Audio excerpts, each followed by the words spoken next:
అంతర్జాతీయ మానవ హక్కుల దినోత్సవం ఇంకా జరపాలని చెప్పేసి 1948వ సంవత్సరంలోనే ఐక్యరాజ్య సమితి ప్రకటించింది. దాన్ని పురస్కరించుకొని మన భారతదేశంలో కూడా భారత రాజ్యాంగంలో ప్రాథమిక హక్కులు అనేవి ప్రకటించడం, దాంట్లో రాయటం కూడా జరిగింది. ఈరోజు 77 సంవత్సరాలు అయింది మానవ హక్కుల దినోత్సవం ప్రకటించింది. కానీ మన రాజ్యాంగంలో కూడా రాసుకున్నాం. కానీ ఈరోజు రోజుకు కూడా హక్కులు, ప్రాథమిక హక్కులు ఏవైతే ఉన్నాయో వాటన్నిటినీ కూడా కాలరాయబడుతున్నాయి.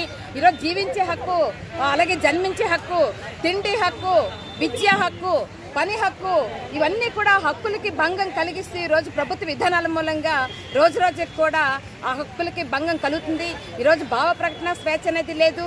మహిళలు ఈరోజు అమ్మాయిలు, చిన్న పిల్లలు బయటికి వెళ్ళిన అమ్మాయి ఇంటికి తిరిగి వచ్చే వరకు కూడా గ్యారంటీ లేని పరిస్థితి, స్కూల్కి వెళ్ళిన అమ్మాయి తిరిగి వచ్చే వరకు కూడా గ్యారంటీ లేని పరిస్థితి.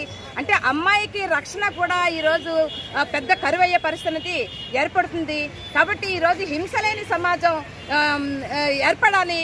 ప్రభుత్వం కూడా ఆ రకంగా చర్యలు తీసుకోవాలి.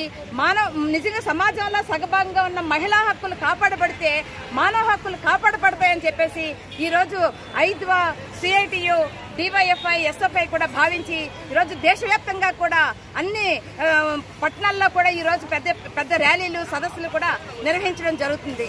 ఈరోజు మానవ హక్కులు కనుక నిర్వీర్యం అవ్వకుండా మొత్తం కాపాడబడితే, సమానంగా అన్ని హక్కులు అందరికీ సమానంగా కాపాడబడితే గనక ఈ సమాజం ముందుకు వెళ్లేదానికి అవకాశం ఉంటుంది అని చెప్పేసి ఈరోజు ప్రజా సంఘాలుగా మేము భావిస్తా ఉన్నాం.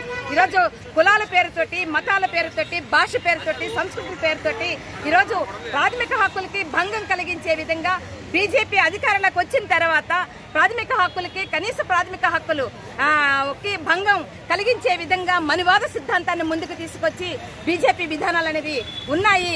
ఖచ్చితంగా మనువాదం కాదు, ఈరోజు మనవాదం కావాలి. రాజ్యాంగాన్ని పరిరక్షించబడాలి. ప్రాథమిక హక్కులు, మానవ హక్కులు ఏవైతే ఉన్నాయో అవన్నీ కూడా పరిరక్షించబడాలి. అప్పుడు మాత్రమే ఈరోజు ఈ సమాజం ముందుకు వెళ్తుందని చెప్పేసి ప్రజా సంఘాలుగా మేము భావిస్తున్నాం.